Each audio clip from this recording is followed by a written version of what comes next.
Hello, I'm going to lecture about the concept of Distantism.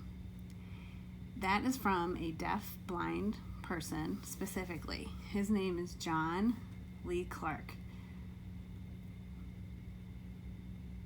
He's from a deaf family from generations past. So he invented that concept of distantia. So what does it mean? People who are able to speak and to communicate through listening or sight have privilege. They can communicate through distance. That privilege is something that humans really value in the community. We see that value in history from way back. The evidence is where? Well, so who controlled the uppermost people? The kings, the pharaohs, the czars, emperors. Where did they all live compared with the people? Really far away, in a spacious area, like a palace, a castle, really far up and far away. That was an example of wealth privilege. And the opposite, poor people tended to live closer. There's not a lot of space. There's big families living in small areas. Many people living in small areas. Apartments, that's another concept of where poor people live. You can also have small spaces as a punishment, like jails. The cells are really, really small and crowded. We see that with touch, it's negative, meaning is that it's poor.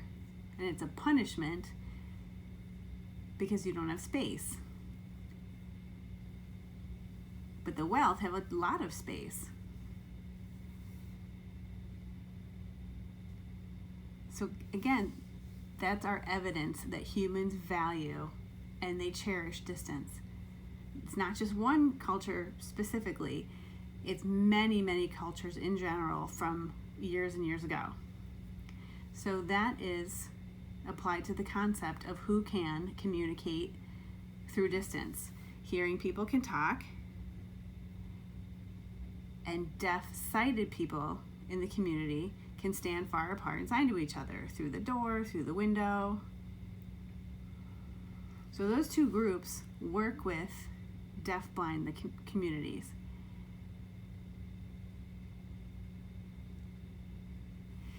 And the sighted deaf people or hearing people made their own values of distance onto deaf-blind people, even though deaf-blind people really value and need touch. So John Lee Clark said, for us, without being able to touch, that's like the death of us. Deaf-blind people experience the world through touch. In 2007, they developed pro-tactile sign, putting one hand under another one, sitting next to each other, touching somebody on their arm, their back. So when deaf-sighted or hearing community force the deaf-blind people to communicate their way, it's not allowing the deaf-blind community to function. So the sighted people have to really change their mentality to let the deaf-blind people develop fully.